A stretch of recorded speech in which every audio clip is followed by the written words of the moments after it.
COVID-19 కారణంగా విద్యకు దూరమైన ప్రభుత్వ పాఠశాలల విద్యార్థులకు శుభవార్త. శ్రీ పొట్టి శ్రీరాములు నెల్లూరు జిల్లా కలెక్టర్ శ్రీ ఎంవి శేషగిరిబాబు గారు మరియు జిల్లా ఎస్పీ శ్రీ భాస్కర్ భూషణ్ గారి సూచనల మేరకు 8, 9వ తరగతులు చదువుతున్న విద్యార్థులకు రెమెడియల్ తరగతులను జిల్లా విద్యాశాఖాధికారి మరియు డిపిసి సమగ్ర శిక్ష శ్రీ ఎం జనార్దనాచార్యులు మరియు ఏపీసీ సమగ్ర శిక్ష డాక్టర్ వి బ్రహ్మానందరెడ్డి గార్ల పర్యవేక్షణలో ప్రతిరోజు ఉదయం 11 గంటల నుండి 12 గంటల వరకు 9వ తరగతి మరియు ప్రతిరోజు సాయంత్రం 3 గంటల నుండి 4 గంటల వరకు 8వ తరగతికి సంబంధించిన భౌతిక రసాయన శాస్త్రములలో పాఠ్యాంశాలు ప్రసారమగును. ఈ అవకాశాన్ని విద్యార్థులు సద్వినియోగపరచుకోగలరు. మన జిల్లాలో కరోనా వైరస్ ఉన్నందువల్ల మార్చ్ 23 నుంచి మొత్తం స్కూల్స్ అన్ని కూడా మూసివేయడం జరిగింది. ఆ స్కూల్స్ని ఒక రెమెడియల్ భాగంగా మన కలెక్టర్ గారు, ఎస్పీ గారు ఇద్దరు కలిసి ఆలోచించి ఏ విధంగా అయితే మనం 10th క్లాస్ లెసన్స్ చెప్పుకుంటున్నామో దూరదర్శన్ ద్వారా కానీ ఆకాశవాణి ద్వారా కానీ వాటి ద్వారా మనం చెప్పుకుంటున్నాం. అలాగే మన జిల్లాలో కూడా 8th, 9th క్లాసెస్ 9thలో ముఖ్యంగా 29,000 మంది విద్యార్థులు చదువుతున్నారు. అలాగే 8th క్లాస్లో 31,000 మంది విద్యార్థులు చదువుతున్నారు. వీళ్ళందరికీ సౌలభ్యం కోసం ఈ స్కూల్స్ మూసివేసిన తరుణంలో అలాగే ఈ వేసవికాల తరుణంలో ఒక కార్యక్రమం చేపట్టడం జరుగుతోంది. ఈ కార్యక్రమాన్ని మన జిల్లా కలెక్టర్ మరియు ఎస్పీ గారు ఇద్దరు కలిసి ఆలోచన విధానమే ఇది. వీటిలో ప్రతి సైన్స్ ముఖ్యంగా ఎంతో కష్టమనుకుంటున్న ఫిజిక్స్ మరియు కెమిస్ట్రీ క్లాసుల్ని ఆన్లైన్ ద్వారా మన ప్రభుత్వ విద్యార్థులకు ఎవరితో చదువుతున్నారో మన గవర్నమెంట్ స్కూల్స్లో వాళ్ళందరికీ కూడా ఉపయోగపడేటట్టు వాళ్ళు ఏమాత్రము అశ్రద్ధ వహించకుండా ఉండేందుకు కాను ఈ యొక్క ఆన్లైన్ శిక్షణా తరగతులు మనం ప్రారంభించుకుంటున్నాం. దీని ద్వారా మనం తెలియజేసుకునేది ఏంటంటే ఫస్ట్ ఆఫ్ ఆల్ పిల్లలు బయట తిరగకుండా ఈ కరోనా సందర్భంగా ఇళ్లలో కూర్చొని వారి యొక్క టైంని వేస్ట్ చేయకుండా ఇటువంటి కార్యక్రమాలు చూసుకుంటూ వారి యొక్క నాలెడ్జ్ని పెంపొందించుకుంటూ నెక్స్ట్ వచ్చే సంవత్సరం వాళ్ళ యొక్క తరగతుల్లో విశేషమైన ప్రతిభావంతమైన వీరు నేర్చుకుంటారని కోరుకుంటూ అలాగే మొదటగా ఇక్కడ మన ఉన్న ఈ రెమెడియల్ టీచింగ్లో ముఖ్యంగా మన సమగ్ర శిక్ష ఏపీసీ గారు వారి యొక్క సౌజన్యంతో అలాగే కమిషనర్ గారు ఇచ్చిన సూచనలు అలాగే మన కలెక్టర్ గారు ఇచ్చిన సూచనలు ముఖ్యంగా ఈ ఆలోచన రావడం చాలా జిల్లా వాసులందరికీ కూడా చాలా మంచిది. ఎందుకంటే ఈ ఆలోచనతో కలెక్టర్ గారు ఏ ఒక్క స్టూడెంట్ కూడా ఉండకూడదని 3 నుంచి 5 తరగతుల వరకు ఇదివరకు మనం నిర్వహించుకుంటున్న ఆన్లైన్ ఎస్సే రైటింగ్ ముగ్గుల పోటీలు అలాగే డ్రాయింగ్ పోటీలతో పాటు ఇవి కూడా 8th, 9th స్టూడెంట్స్కు చాలా బాగా ఉపయోగపడతాయని చెప్పేసి కోరుకుంటూ వీటన్నిటిని కూడా సద్వినియోగపరచుకోవాల్సిందిగా కోరుతున్నాను. అలాగే మొట్టమొదటి పాఠం సుధాకర్ జెడ్పీ స్కూల్ పొదకూరు గారు వారి యొక్క తీసుకొచ్చిన కెమికల్స్ కానీ ఫిజిక్స్ సంబంధించినవి కానీ ఇవన్నీ కూడా మీకు చాలా వివరంగా చెప్తారు. వీటన్నిటిని కూడా మీరు చాలా శ్రద్ధగా విని మళ్ళీ వీటిని ఒక వినడమే కాదు మళ్ళీ మీ యొక్క సొంతంగా మీ యొక్క నోట్స్లో ఒకటి తయారు చేసుకోవాలి. రైటింగ్ స్కిల్స్ అనేవి కూడా పెంచుకోవాలి. ఆ రైటింగ్ స్కిల్స్ కూడా మీలో ఉండాలి అని కోరుకుంటున్నాను. అలాగే ఇప్పుడు ఏపీసీ గారు వారి యొక్క ఉత్తమమైన సందేశాన్ని ఇస్తారు. ముఖ్యంగా కలెక్టర్ గారు, ఎస్పీ గారు ఆదేశాల ప్రకారం మన జిల్లాలో 8th and 9th క్లాస్ స్టూడెంట్స్కు ఆన్లైన్ ద్వారా వీడియో చూసుకుంటూ పిల్లలు నేర్చుకోవడానికి అవకాశం కల్పిస్తూ ఒక నెల రోజుల పాటు నెల్లూరు జిల్లా యందు 8th క్లాస్లో ఉన్నటువంటి 31,000 చిల్డ్రన్ 9thలో ఉన్నటువంటి ఒక 29,000 చిల్డ్రన్కు ఈ పాఠాలు ఉపయోగపడడం కోసం ప్రయత్నాలు చేస్తున్నారు. దీనిలో భాగంగా ముఖ్యంగా డిఓ గారు, మా కమిషనర్ గారు ఈ పాఠాలను బోధించడానికి కూడా పర్మిషన్ తీసుకోవడం జరిగింది. ఈ లెసన్స్ అన్నిటిని కూడా ఎప్పుడైతే మార్నింగ్ అవర్స్లో ఈవినింగ్ అవర్స్లో వీటిని రావడానికి ఏర్పాట్లు చేస్తున్నారు. Daily chemistry 1 hour, 8th class 9th class 1 hour chemistry, physics కూడా 1 అవర్ లాగా డివైడ్ చేస్తూ లెసన్ చెప్పడం జరుగుతుంది. ఇవన్నీ కూడా లైవ్ ప్రోగ్రాం కింద వస్తాయి. వీటిని ముఖ్యంగా ఈ జిల్లాలో ఉన్నటువంటి చిన్నారులందరూ కూడా శ్రద్ధగా వాటిని గ్రహించి దాని నుండి ఒకరికొకరు ఇంట్లో ఉండి నేర్చుకోవడానికి, ఈ కరోనా నుండి భవిష్యత్తులో రాబోయేటటువంటి డిజిటల్ ఎడ్యుకేషన్కి కూడా ఇది ఒక పునాది కావాలని, అదేవిధంగా అవుట్ ఆఫ్ స్కూల్ చిల్డ్రన్ ఎవరైతే ఉన్నారో వాటి గురించి, రకరకాలైనటువంటి పాఠశాల ప్రోగ్రాముల గురించి కూడా ముందు ఈ వేదికను ఉపయోగించుకొని మేము చేయాలని చెప్పి భావిస్తున్నాము. దీనికి మా కమిషనర్ అండ్ ప్రిన్సిపల్ సెక్రటరీ గారికి కూడా ఇన్ఫామ్ చేసి ఉన్నాము. ఇది ఒక వినూతనమైనటువంటి ప్రోగ్రాం.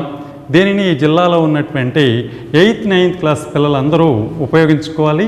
దీనికి ముఖ్యంగా మనకు మెటల్స్ అండ్ నాన్ మెటల్స్, లోహాలు అలోహాలు అనేటటువంటి లెసన్ను మన A V Sudhakar Podalakuru high school teacher బాగా బోధిస్తారు.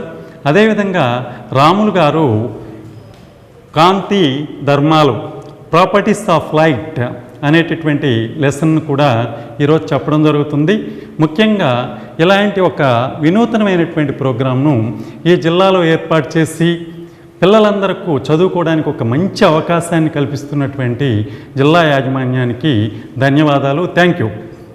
హాయ్ పిల్లలు, అందరికీ శుభాకాంక్షలు.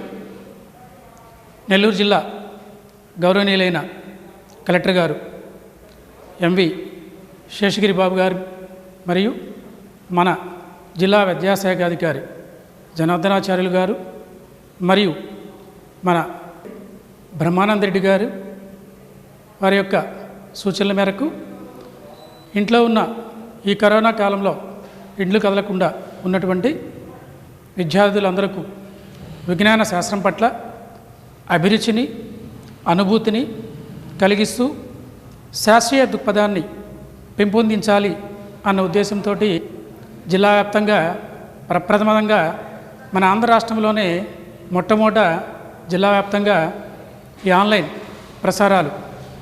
ప్రసారం చేయడం జరుగుతున్నది.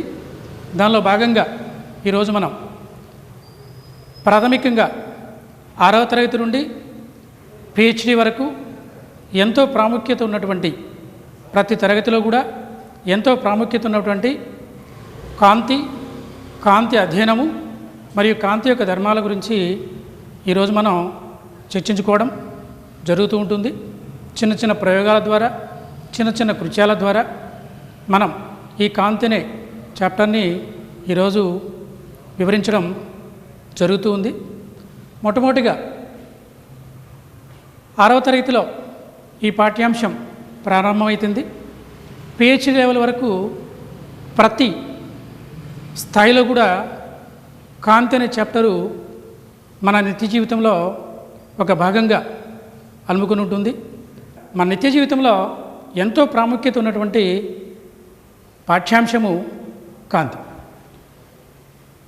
మొదటి నుంచి కూడా బోధనా పద్ధతులు అనేక రకాలుగా మారుతున్నప్పటికీ కూడా శాస్త్ర విజ్ఞానం మాత్రం అదే ఉన్నది. ఆ శాస్త్ర విజ్ఞానాన్ని విభిన్న రకాలుగా బోధిస్తూ అనేక మార్పులు మన విద్యా వ్యవస్థలో రావడం అనేది జరిగింది. ఏది ఏమైనప్పటికీ ఒక అంశం పట్ల పరిపూర్ణమైన అవగాహన ఉన్నప్పుడు ప్రశ్నించే విధానం ఏ విధంగా ఉన్నా మనం సమాధానం రాయడం అనేది సాధ్యమవుతుంది. కాబట్టి ఈ కాంతిలోని మూల భావనలను, మూల అంశాలను ప్రతి ఒక్కరూ ఖచ్చితంగా అర్థం చేసుకుంటారని భావిస్తున్నాను. కాంతి, what is mean by light? కాంతి అనగానేమి? దృష్టి జ్ఞానాన్ని కలగజేసేటువంటి ఒక శక్తి రూపమే కాంతి. The form of energy which gives the sensation of the visual to the eye, it is called a light. ఈ కాంతిని అధ్యయనం చేయు శాస్త్ర భాగాన్ని మనం ఆప్టిక్స్ అని కూడా అనడం జరుగుతుంది. ఏవైతే కాంతిని ఉద్గారం చేస్తాయో వాటిని కాంతి జనకాలు అంటారు. Those are emits the light, they are called sources of light. ఇక్కడ కాంతి జనకాలు అనేవి ప్రధానంగా 2 రకాలండి. ఒకటి స్వయం ప్రకాశిత కాంతి జనకాలు, సెల్ఫ్ ల్యూమినియస్ బాడీస్. రెండవది అస్వయం ప్రకాశిత కాంతి జనకాలు, నాన్ ల్యూమినియస్ బాడీస్. మళ్ళీ ఒకసారి చెప్తున్నా, కాంతి జనకాలు 2 రకాలు. Sources of lights are of 2 types. మొదటిది స్వయం ప్రకాశిత కాంతి జనకాలు, సెల్ఫ్ ల్యూమినియస్ బాడీస్. రెండవది అస్వయం ప్రకాశిత కాంతి జనకాలు, నాన్ ల్యూమినియస్ బాడీస్. ఏవైతే స్వచ్ఛందంగా తమంతట తాముగా కాంతిని ఉద్గారం చేస్తాయో అటువంటి వాటిని స్వయం ప్రకాశిత కాంతి జనకాలు అంటారు. ఉదాహరణకి సూర్యుడు, సూర్యుని వంటి ఇతర నక్షత్రాలు, అదేవిధంగా వెలుగుచున్న కొవ్వొత్తి, నూనె దీపము, విద్యుత్ బల్బు, ఇవన్నీ కూడా తమంతట తాముగా కాంతిని ఉద్గారం చేస్తాయి. Which light sources emits the light itself, they are called self luminous bodies. Stars, sun, electrical bulb, oil lamp, candle are the examples of self luminous bodies. అయితే ఈ స్వయం ప్రకాశ కాంతిజనకాల్లో మళ్ళా 2 రకాలు ఉన్నాయి. ఒకటి సహజ సిద్ధ స్వయం ప్రకాశిత కాంతిజనకాలు, రెండవది కృత్రిమ స్వయం ప్రకాశిత కాంతిజనకాలు, natural self luminous bodies, artificial self luminous bodies. సూర్యుడు, సూర్యుడు వంటి ఇతర నక్షత్రాలు, మిణుగురు పురుగు, ఇవన్నీ కూడా తమంతట తాముగా స్వచ్ఛందంగా ప్రకృతి సిద్ధంగా కాంతిని ఉద్గారం చేస్తాయి కాబట్టి వీటిని సహజసిద్ధ స్వయం ప్రకాశిత కాంతిజనకాలు అంటారు. అలా కాకుండా విద్యుత్ బల్బు కానీ, నూనె దీపం కానీ, కిరోసిన్ దీపం కానీ, అదేవిధంగా క్యాండిల్ కానీ, ఇవన్నీ కూడా మన చేత, మానవుల చేత తయారు చేయబడ్డాయి కాబట్టి వీటిని కృత్రిమ స్వయం ప్రకాశిత కాంతిజనకాలు అంటారు.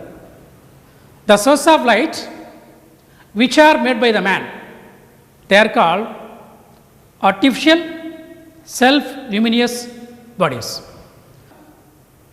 ప్రకృతిలో అతి చల్లటి కాంతిజనకం ఏది అంటే మిణుగురు పురుగు.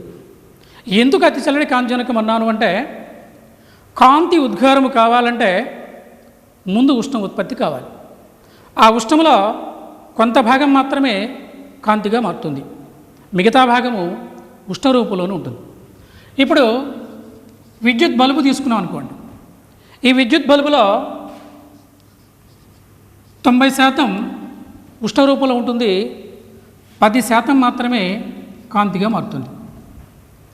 అంటే కాంతి ఉద్గారము కావాలంటే ఖచ్చితంగా ఉష్ణ ఉత్పత్తి కావాలి. ఆ ఉష్ణంలో కొంత భాగం మాత్రమే కాంతిగా మారుతుంది, మిగతా మొత్తము ఉష్ణ రూపంలోనే ఉంటుంది. విద్యుత్ బల్బులో 90% ఉష్ణ రూపంలోనే ఉంటే 10% మాత్రమే కాంతి రూపంలోకి మారుతుంది. అదేవిధంగా కార్బన్ ఆర్క్ బల్బులు, ఇవి ఎక్కువగా ప్రొజెక్టర్లలో, సెర్చ్ లైట్లలో, లైట్ హౌస్ల్లో వీటిని ఉపయోగించడం జరుగుతుంది.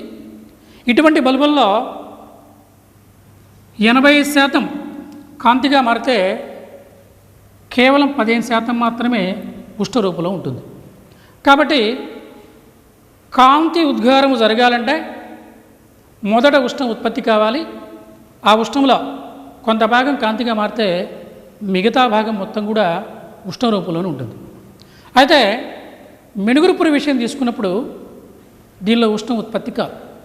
ఎందుకంటే ఉష్ణం ఉత్పత్తి అయిందనుకోండి, అది చనిపోవడానికి అవకాశం ఉంది. కాబట్టి మిణుగురు పురుగు ఏం చేస్తుందంటే, దాని యొక్క చివరి భాగంలో ఒక చిన్న భాగం ఉంటుంది. ఆ భాగంలో రసాయనిక శక్తి గాలియందు లాక్సంతో చర్య పొందడం వల్ల పసుపు రంగులో కాంతిని ఉద్గారం చేశారు. అంటే ఏ విధమైన ఉష్ణాన్ని ఉత్పత్తి చేయకుండా కేవలం కాంతిని మాత్రమే మినుగురు పురుగు ఉద్గారం చేస్తుంది.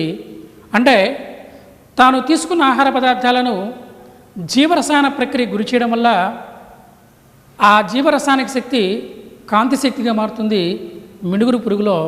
కాబట్టి మినుగురు పురుగు కాంతిని ఉద్గారం చేసేటప్పుడు ఉష్ణం అనేది ఉత్పత్తి కాదు, కేవలం కాంతి మాత్రమే ఉద్గారం అవుతుంది. అంచేత ప్రకృతిలో అతి చల్లటి కాంతిజనకం ఏది అంటే మినుగురు పురుగు. నెక్స్ట్ విషయానికి వచ్చినట్లయితే ప్రకృతిలో ఉన్న పదార్థాలన్నింటినీ కూడా కాంతి దృష్ట్యా మనం 3 రకాలుగా విడగొడతాం. Based on light, total materials in our nature are classified into 3 types. మొదటిది పారదర్శక పదార్థాలు, ట్రాన్స్పరెంట్ మెటీరియల్స్. రెండవది అపారదర్శకాలు లేదా కాంతి నిరోధకాలు, ఒపాక్ నాన్ ట్రాన్స్పరెంట్ సబ్స్టెన్సెస్. ఇంకా మూడవది పాక్షిక పారదర్శక పదార్థాలు, ట్రాన్స్లూసెంట్ సబ్స్టెన్సెస్. ఇప్పుడు నేనున్నాను, మీరున్నారు, మీరు నాకు కనపడుతున్నారు, నేను మీకు కనపడుతున్నా. మన మధ్యలో ఏమున్నది? యానకం ఉన్నది. ఆ యానకమే గాలి. నువ్వు నాకు కనపడుతున్నావు అంటే కారణం నీ నుంచి కాంతి నా కంటిని చేరడమే. నేను కనపడుతున్నా అంటే కారణం నా నుంచి కాంతి నీ కంటిని చేరడం. నీకు నాకు మధ్య ఉన్న యానకము గాలి. ఈ గాలిలో కాంతి ప్రసారం జరిగింది. అదేవిధంగా ఒక చిన్న కొలంలో నువ్వు ఈదుతున్నప్పుడు ఒడ్డున వ్యక్తిగానే ఉన్నట్లయితే ఆ వ్యక్తికి నువ్వు కనపడడం జరుగుతుంది. అంటే నీటి నుంచి కాంతి ఒడ్డునున్న వ్యక్తి యొక్క కంటికి చేరినట్టే. అంటే నీటి ద్వారా కూడా కాంతి ప్రసారం జరుగుతుంది. అదేవిధంగా గాజు. ఈ విధంగా ఏ పదార్థాలైతే తమ గుండా కాంతిని పూర్తిగా ప్రసారం చేస్తాయో, పూర్తిగా పంపబడతాయో అటువంటి పదార్థాలను పారదర్శక పదార్థాలు అంటారు. Those materials allow the light energy completely through them. They are called transparent. Air, glass, water. ఇక్కడ అతి ప్రధానమైన అంశం ఏంటంటే ప్రకృతిలో ఉన్న శక్తులు అన్నిటినీ కూడా 2 రకాలుగా వర్గీకరిస్తాం. ఒకటి యాంత్రిక శక్తి, రెండవది విద్యుదయస్కాంత శక్తి. Mechanical energy, electromagnetic energy. అయితే యాంత్రిక శక్తి ప్రసారం జరగాలంటే ఖచ్చితంగా యానకం అనేది ఉండాలి. యానకం లేకుండా యాంత్రిక శక్తి ప్రసారం జరగదు. A material media is necessary for the propagation of mechanical energy. They can't propagate through the vacuum. విద్యుదయస్కాంత శక్తి, విద్యుదయస్కాంత శక్తి ప్రసారం జరగాలంటే యానకం అక్కర్లా. యానకమున్నా జరుగుతుంది, యానకం లేకున్నా జరుగుతుంది.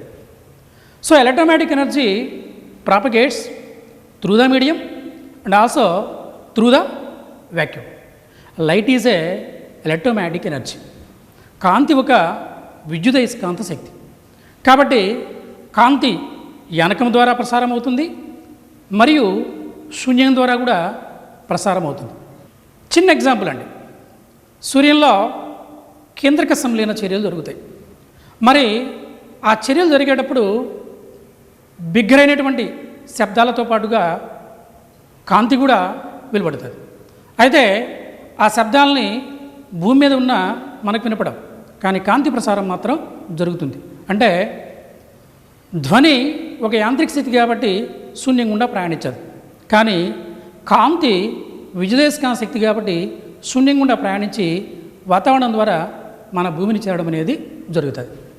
అదేవిధంగా ఏ పదార్థాలైతే కాంతిని ప్రసారము చేయవో, కాంతిని తమ గుండా పంపవో వాటిని కాంతి నిరోధకాలు అంటారు.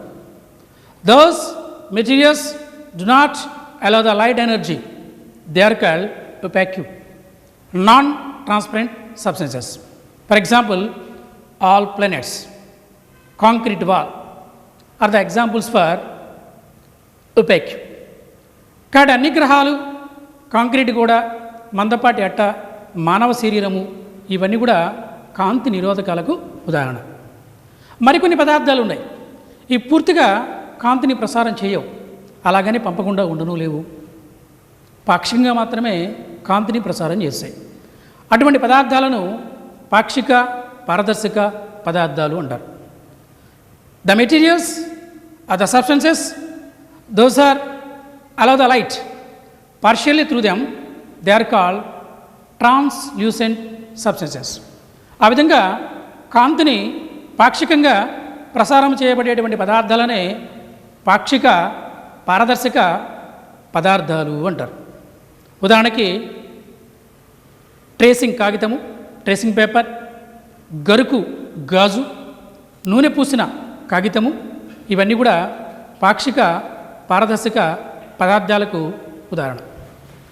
ఇకపోతే పిల్లలు, కాంతికి ఎన్ని ధర్మాలు ఉన్నాయో మీరు చెప్పగలరా? ఎన్ని ధర్మాలు ఉన్నాయి? ఎస్, కాంతికి దాదాపు 8 రకాల ధర్మాలు ఉన్నాయి. Light having 8 properties. ఒకటి కాంతి రుజుమార్గ ప్రసారం, రెక్టిలినియర్ ప్రాపగేషన్ ఆఫ్ లైట్. రెండవది కాంతి పరావర్తనం, రిఫ్లెక్షన్ ఆఫ్ లైట్. మూడవది కాంతి వక్రీభవనం, రిఫ్రాక్షన్ ఆఫ్ లైట్. నాలుగవది కాంతి విశ్లేషణము లేదా కాంతి విక్షేపణం, డిస్పర్షన్ ఆఫ్ లైట్. ఐదవది కాంతి పరిక్షేపణం, స్కాటరింగ్ ఆఫ్ లైట్. ఆరవది కాంతి వ్యతీకరణం, ఇంటర్ఫరెన్స్ ఆఫ్ లైట్. ఏడవది కాంతి వివర్తనం, డైఫ్రాక్షన్ ఆఫ్ లైట్. ఎనిమిదవది కాంతి ధ్రువణధర్మం, పోలరైజేషన్ ఆఫ్ లైట్. ఈ 8 ధర్మాల గురించి ఒక్కొక్క తరగతిలో ఒక్కొక్క స్థాయిలో మనం చర్చించుకుంటూ పోతే ఆ ధర్మాలన్నింటినీ పూర్తిగా నేర్చుకుంటే పిహెచ్డీలో ఎవరి ప్రమేయం లేకుండానే మనం డాక్టరేట్ తీసుకోవచ్చు. 6వ క్లాస్లోనే ఈ కాంతి పరిచయం ప్రవేశపెట్టడం జరిగింది. అక్కడ కాంతి యొక్క రుజుమార్గ ప్రసారం తెలుసుకుంటాం.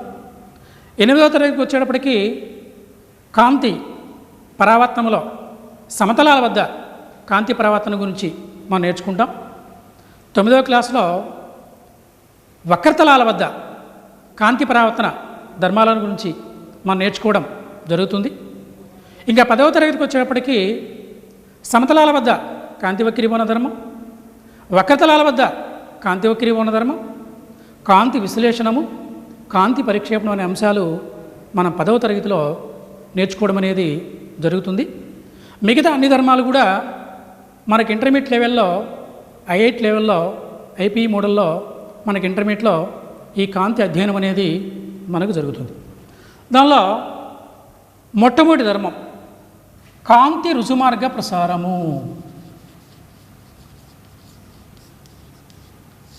Rectilinear propagation of light. మరి ఏంటి కాంతి రుజుమార్గ ప్రసారము అంటే? ఒక చిన్న క్యాండిల్ తీసుకున్నాం, అది వెలుగుతూ ఉందనుకోండి. మన కూల్ డ్రింక్ తాగే ఒక స్ట్రాన్ తీసుకొని ఇలా నేరుగా పెట్టి ఈ 2వ చివరి నుంచి కంటి ద్వారా చూసినట్లయితే ఈ కాంతి మనకు కనబడుతుంది. అలా కాకుండా ఈ స్ట్రాని ఇలా బెండ్ చేసి ఈ దీపాన్ని మనం చూసామనుకోండి, దీపం కనపడదు. అంతెందుకండి, మీ ఎదురుగా ఒక లైట్ వెలిగించారనుకోండి, మీ చెయ్యి అడ్డం పెట్టండి. చెయ్యి అనేది కాంతి నిరోధకం, విపేక్. కాబట్టి కాంతి కిరణాలు ఈ చేతి గుండా మనకు అంటించారు. అంటే కాంతి ఎల్లప్పుడూ కూడా సరళరేఖా మార్గంలో పోతుంది, వంగి ప్రయాణించదు. ఎప్పుడు?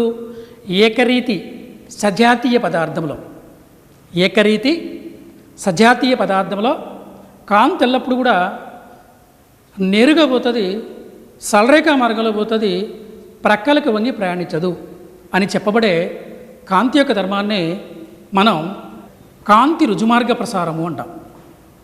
కాంతి ఎల్లప్పుడు నేరుగానే పోతుంది, సరళరేఖా మార్గంలో పోతుంది.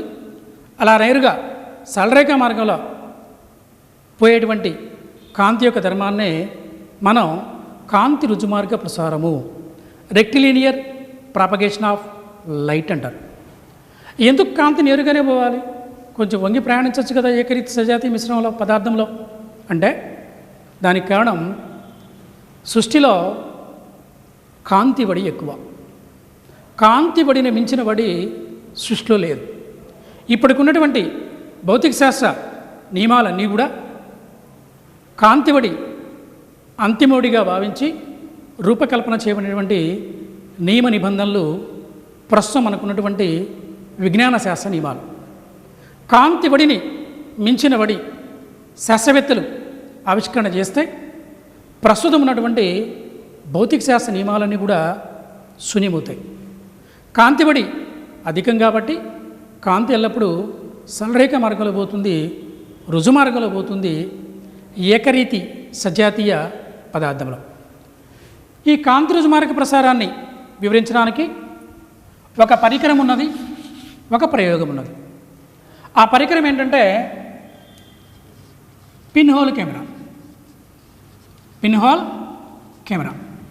ఈ పిన్హోల్ కెమెరా ద్వారా కాంతి ఎల్లప్పుడూ రుజుమార్గంలో ప్రయాణిస్తుందని మనం నిరూపించవచ్చు. ప్రయోగం వచ్చి 3 అట్టల ప్రయోగం, tripod experiment.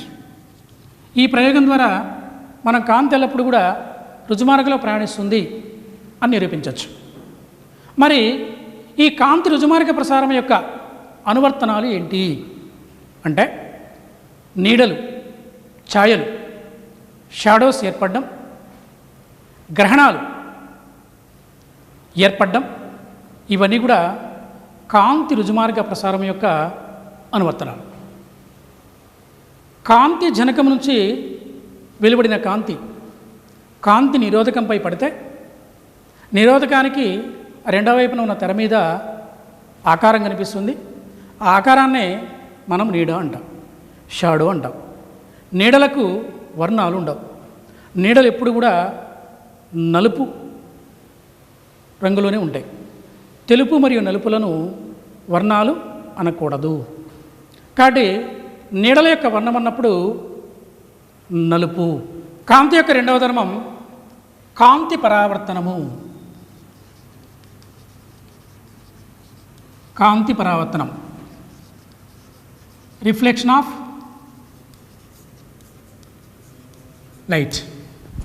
Reflection of light. ఇది ఒక తలము అనుకుందాం.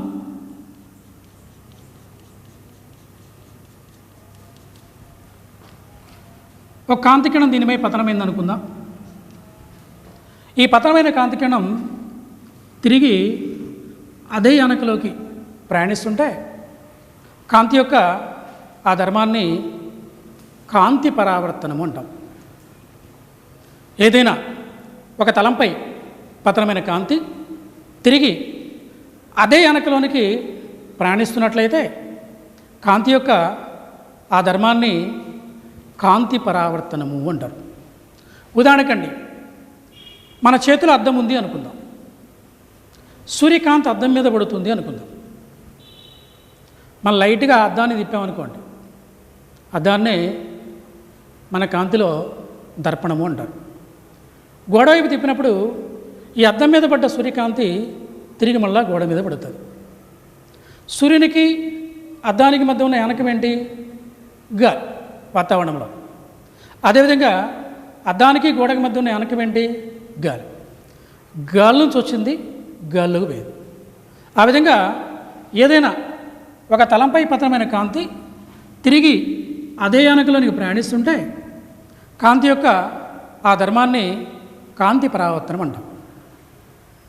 When a light incident on a smooth surface,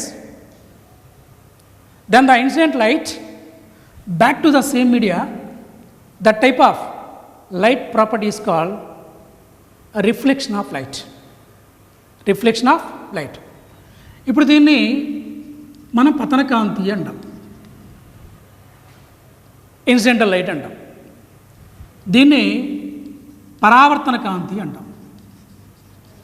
పరావర్తన కాంతి అంటాం. దీన్ని పతన బిందువు అంటారు.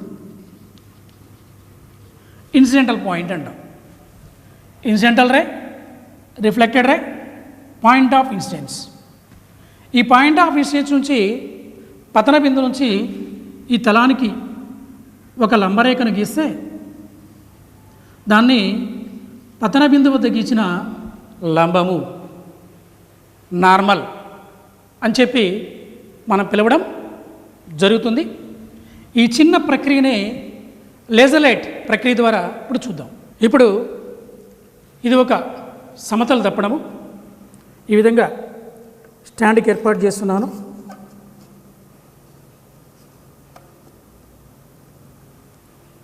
కాంతి ఎలా పరావర్తనం చెందుతుందో ఇది లేజర్ బీమ్ను ఉత్పత్తి చేసేటువంటి ఒక పరికరము. ఇలా ఒక లేజర్ లైట్ వేసాను అనుకోండి, ఆ లైట్ దర్పణం మీద పడుతుంది, అద్దం మీద పడుతుంది, తిరిగి అదే అనకంలోకి వెనుకకు వస్తుంది. ఈ విధంగా ఏదైనా ఒక తలంపై పతనమైన కాంతి తిరిగి అదే అనకంలోకి రావడాన్నే మనం కాంతి పరావర్తనం అంటాం. ఇదే అంశాన్ని మనం ఇప్పుడు బోర్డు మీద చూపుతున్నాం. సో ఇది పతన కాంతి, ఇది పరావర్తన కాంతి, ఇది పతన బిందువుకి గీచినటువంటి లంబం. దీన్నే మనం పరావర్తన తలము అంటాం. ఇక్కడ ఈ లంబంతో పతన కాంతి చేసే కోణాన్ని పతన కోణము అంటారు. పరావర్తన కాంతి చేసే కోణాన్ని పరావర్తన కోణము అంటాం. లంబంతో పతన కాంతి చేసే కోణాన్ని పతన కోణం అంటాం. పరావర్తన కాంతి చేసే కోణాన్ని పరావర్తన కోణం అంటాం. The angle made by the incidental ray with normal, it is called angle of incidence.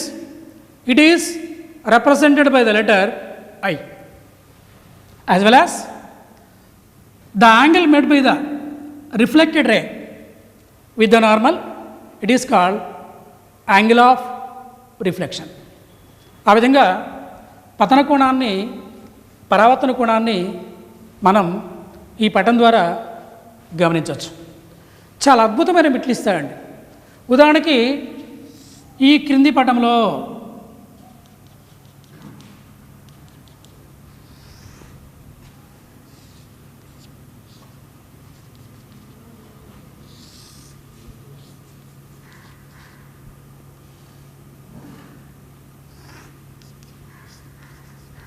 X యొక్క విలువ ఎంత అన్నాడు అనుకోండి. పటం గమనించారు కదా. ఈ కింది పటంలో ఎక్స్ యొక్క విలువని కనుగొనండి అన్నాడు అనుకోండి. అలా కనుగొనాలంటే మనం కొన్ని సూత్రాలు తెలుసుకోవాలి. వాటినే కాంతి పరావర్తన సూత్రాలు అంటారు.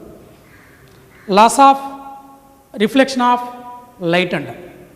Laws of reflection of light అంటారు.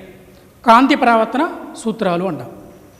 మొదటిది, పతన కోణం ఎప్పుడు కూడా పరావర్తన కోణానికి సమానంగా ఉంటుంది. Angle of incidence is always equal to angle of reflection. పతన కోణం విలువ పరావర్తన కోణానికి సమానము. దాన్నే కాంతి పరావర్తనం యొక్క మొదటి సూత్రము అంటాం. Angle of incidence is always equal to angle of reflection, it is called first law of the reflection of the light. ఇంకా రెండవ పాయింట్ ఏంటంటే, రెండవ సూత్రం ఏంటంటే ద సెకండ్ లా. ఈ పతన కాంతి కిరణం గమనించండి, పరావర్తన కాంతి కిరణం గమనించండి, లంబం గమనించండి. ఇవన్నీ కూడా తలానికి వర్టికల్ ప్లేన్లో ఉన్నాయి, నిటారు తలంలో ఉన్నాయి. అంటే అర్థమైంది, పతన కాంతి కిరణము, పరావర్తన కాంతి కిరణము, పతన బిందువు వద్ద గీచిన లంబం ఒకే తలములో ఉంటాయి. Incidental ray, reflected ray and normal lie on the same plane. It is called second law of the reflection of light. Once again, కాంతి పరావర్తన సూత్రాలు రెండండి. ఒకటి, పతన కోణము పరావర్తన కోణానికి సమానం. Angle of incidence is always equal to angle of reflection. That is called first law. Then second one is, రెండవ సూత్రం ఏంటంటే పతన కాంతి కిరణము, పరావర్తన కాంతి కిరణము మరియు పతన బిందు వద్ద గీచిన లంబం ఇవన్నీ కూడా ఒకే తలములో ఉంటాయి. Incidental ray, reflected ray, normal, lie on the same plane. This is called second law of the reflection of light. ఇక్కడ ఈ ధర్మాన్ని ఆధారం చేసుకుని ఈ ప్రాబ్లంని మనం సాల్వ్ చేయొచ్చు. మళ్ళీ చెప్తున్నా అండి, కాంతి పరావర్తన యొక్క సూత్రాలు రెండు. Laws of reflection of light are two. ఒకటి, పతన కోణము పరావర్తన కోణానికి సమానము. Angle of incidence is always equal to angle of reflection. రెండవ సూత్రం, పతన కాంతి కిరణము, పరావర్తన కాంతి కిరణము, పతన బిందు వద్ద గీచిన లంబం ఒకే తలములో ఉంటాయి. Incidental ray, reflected ray, normal, lie on the same plane. ఈ రెండు సూత్రాలని నిరూపించడానికి ఒక చిన్న ప్రయోగాన్ని ఇప్పుడు మనం చేద్దాం. ఇప్పుడు కాంతి పరావర్తన సూత్రాలని నిరూపించడానికి ఒక చిన్న కృత్యాన్ని చేద్దాం. ఒక డ్రాయింగ్ బోర్డు తీసుకున్నాను. ఆ డ్రాయింగ్ బోర్డు మీద ఒక తెల్లటి చార్ట్ని అంటించడం జరిగింది. ఈ చార్టు మధ్యలో ఏబి అనే ఒక సరళరేఖను గీయడం జరిగింది. ఈ ఏబీల యొక్క మధ్య బిందువు ఓ నుంచి ఏబీకి లంబంగా ఓఎన్ అనే ఒక రేఖను గీచాను. దాన్నే లంబరేఖ అంటారు. ఇప్పుడు ఈ ఓఎన్ తోటి కొంత కోణం చేసే విధంగా ప్రొట్రాక్టర్ను ఉపయోగించి కొంత కోణాన్ని గుర్తిద్దాం.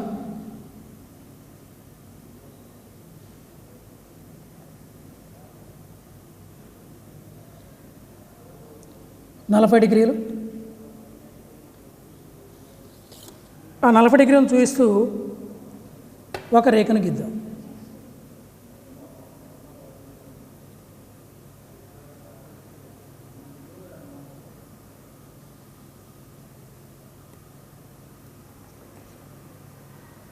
ఇప్పుడు ఈ కోణాన్ని గుర్తించండి. ఇప్పుడు ఏబీ రేఖ మీద సమతల దర్పణాలను చూద్దాం.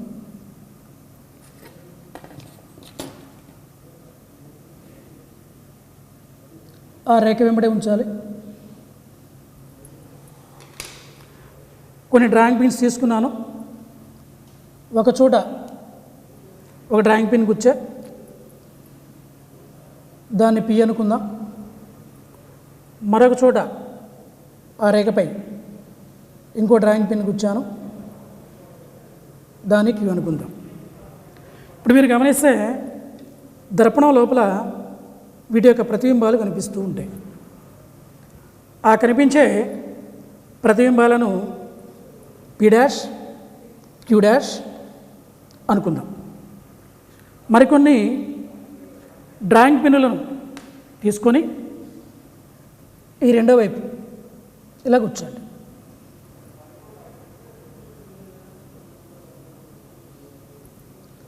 వీటిని ఆర్, ఎస్ అనుకుందాం. ఇప్పుడు మీరు గమనించినట్లయితే ఈ వైపు నుంచి చూస్తే ఈ 4 పిన్నులు ఒకే లైన్లో ఉంటాయి. ఈ వైపు నుంచి చూస్తే ఈ 4 పిన్నులు ఒకే వైపున ఉంటాయి. ఇది పతన కాంతి అనుకుంటే, పతన కాంతి కిరణం అనుకుంటే దాని యొక్క పరావర్తన కాంతి కిరణాన్ని ఈ పిన్నులు చూపిస్తాయి. లేదా ఈ పిన్నుల యొక్క మార్గం పతన కాంతి కిరణం యొక్క మార్గం అనుకుంటే ఇది పరావర్తన కాంతి కిరణం యొక్క మార్గాన్ని సూచిస్తుంది. ఆర్ఎస్లను గుర్తించి ఆ పిన్నులు కూడా తీసేద్దాం.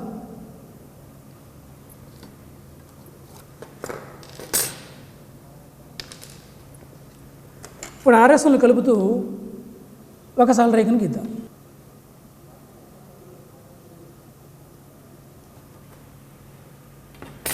ఇప్పుడు ప్రొట్రాక్టర్ పెట్టి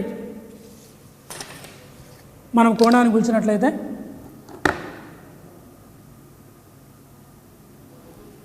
గమనించండి, 10, 20, 30, 40 డిగ్రీలు. సరే అండి, ఇందాక మనం అక్కడ తీసుకున్నది కూడా 40.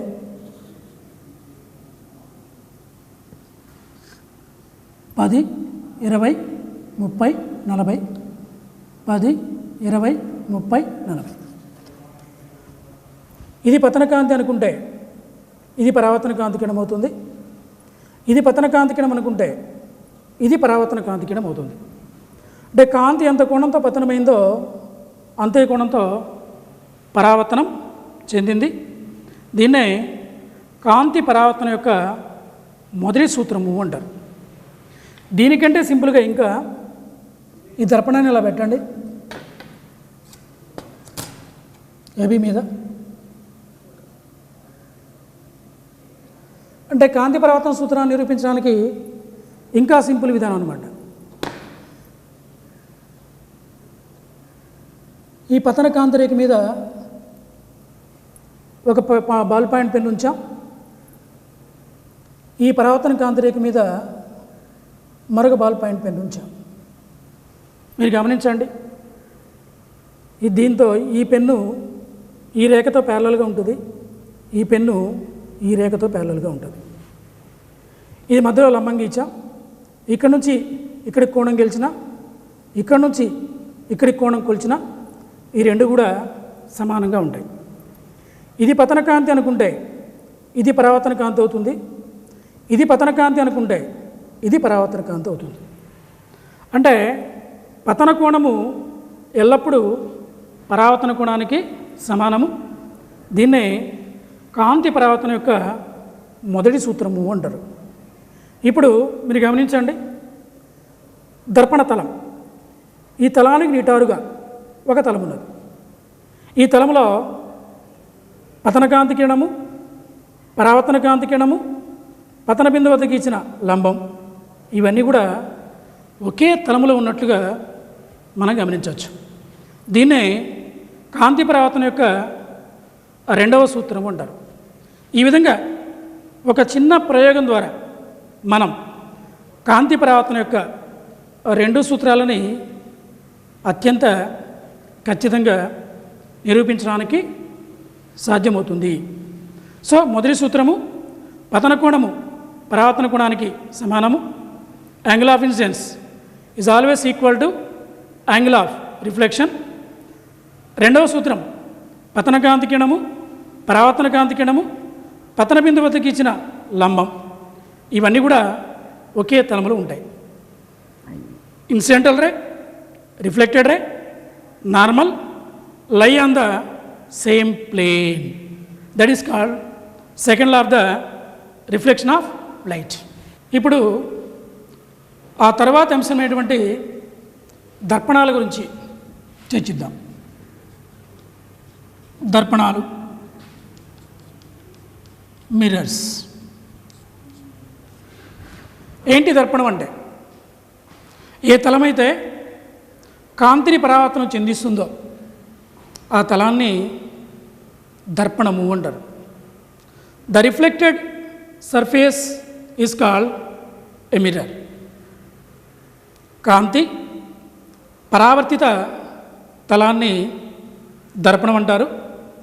ఈ దర్పణాలు ఎన్ని రకాలు చెప్పగలరా? Very good. దర్పణాలు రెండు రకాలండి. ఒకటి సమతల దర్పణము, రెండవది గోళాకార దర్పణాలు.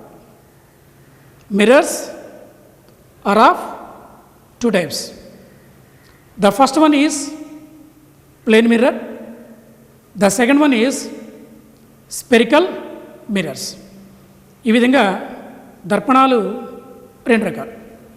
ఆ తదుపరి మనకు చాలా ప్రాముఖ్యమైనటువంటి అంశము అటు సమతల దర్పణాల్లో కానీ ఇటు గోళాకార దర్పణాల్లో కానీ ఎలాంటి ప్రతిబింబాలు ఏర్పడతాయి, which type of images forms mirrors. ఆ ప్రతిబింబాలు అంటే ఏంది, ప్రతిబింబాలు ఎన్ని రకాలు, వాటి యొక్క లక్షణాలని ప్రాపర్టీస్ని మనం ఎలా కనుగొంటాం అనేది ఇప్పుడు మనం చర్చిస్తాం. ప్రతిబింబాలు ప్రధానంగా 2 రకాలండి. Images are of 2 types. ఒకటి మిథ్యా ప్రతిబింబము, రెండవది నిజ ప్రతిబింబం. First one is virtual image, second one is real image. ఏంటి మిథ్యా ప్రతిబింబం అంటే, ఏంటి నిజ ప్రతిబింబం అంటే? ఈ మిథ్యా ప్రతిబింబానికి నిజ ప్రతిబింబానికి తేడా ఏంటి? జనరల్గా మనం ఏం చెప్పుకుంటామంటే తెరపై పట్టగలిగిన ప్రతిబింబాన్ని నిజ ప్రతిబింబం అంటాం, తెరపై పట్టలేనటువంటి ప్రతిబింబాన్ని మిథ్యా ప్రతిబింబం అంటాం. Image which captured on the screen is called real image. The image which do not captured on the screen is called virtual image. ఎందుకు నిజ ప్రతిబింబాన్ని తెర మీద పట్టగలము, ఎందుకు మిథ్యా ప్రతిబింబాన్ని తెర మీద పట్టలేము అనేది తెలుసుకున్నట్లయితే ఆ తదుపరి మనం చెప్పబడేటువంటి సమతల దర్పణం వల్ల ఏర్పడే ప్రతిబింబం యొక్క లక్షణం కానీ, గోళాకార దర్పణాల్లో రకాలైనటువంటి పుటాకార దర్పణము, కుంభాకార దర్పణం వల్ల ఏర్పడేటువంటి ప్రతిబింబాల గురించి కానీ మనం సులభంగా తెలుసుకోవచ్చు. ఇప్పుడు చూడండి, విభిన్న దిశల నుంచి వచ్చేటువంటి కాంతి కిరణాలు ఒక బిందువు వద్ద కేంద్రీకరించబడుతున్నాయనుకోండి. అలా విభిన్న దిశల నుంచి వచ్చేటువంటి కాంతి కిరణాలు ఒక బిందువు వద్ద కేంద్రీకరించబడ్డాన్ని కేంద్రీకరణము లేదా అభిసరణ, కన్వర్జెన్సీ అంటాం. అలా కాకుండా ఒక బిందువు నుంచి కాంతి కిరణాలు ఇలా విభిన్న దిశల్లో విడిపోతున్నట్లయితే దాన్ని వికేంద్రీకరణము, అపసరణ లేదా డైవర్జెన్సీ అంటారు.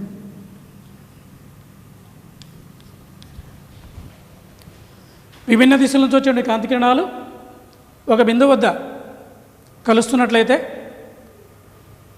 దానిని కేంద్రీకరణ కాంతిపుంజము, కన్వర్జెన్సీ బీమ్ ఆఫ్ లైట్ అంటాం. అలా కాకుండా ఒక బిందువు నుంచి కాంతి కిరణాలు విభిన్న దిశల్లో విడిపోతున్నట్లయితే దాన్ని డైవర్జెన్సీ బీమ్, వికేంద్రీకరణ కాంతికిరణ పుంజము అంటాం.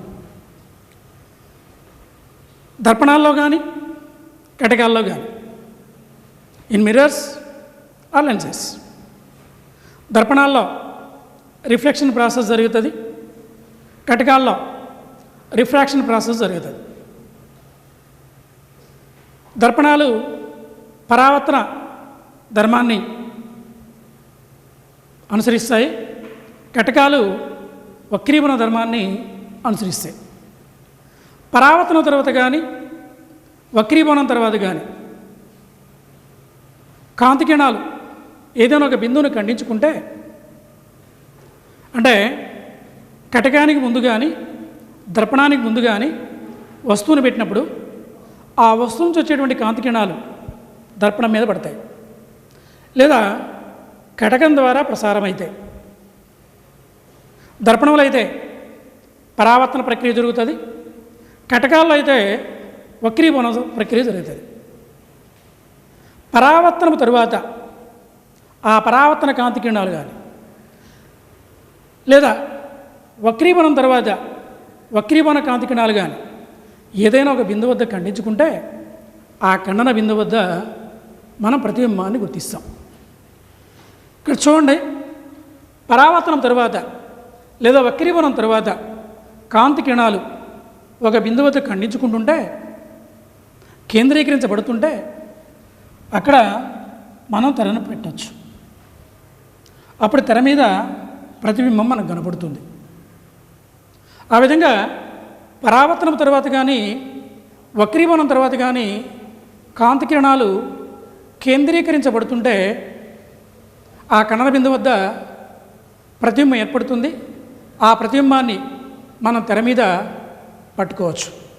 The image will be captured on the screen. అందువల్ల దీనిని అంటే ఈ ప్రక్రియ వల్ల అంటే కేంద్రీకరణ ప్రక్రియ వల్ల ఏర్పడే ప్రతిబింబం నిజ ప్రతిబింబం అని చెప్పడం జరుగుతుంది.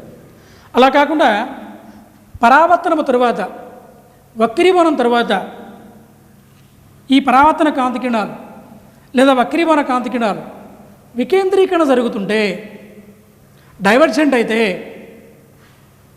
అవి ఎక్కడ ఖండిస్తాయో మనకు తెలియదు. ఖండన బిందువు వద్ద మాత్రమే ప్రతిబింబం ఏర్పడుతుంది.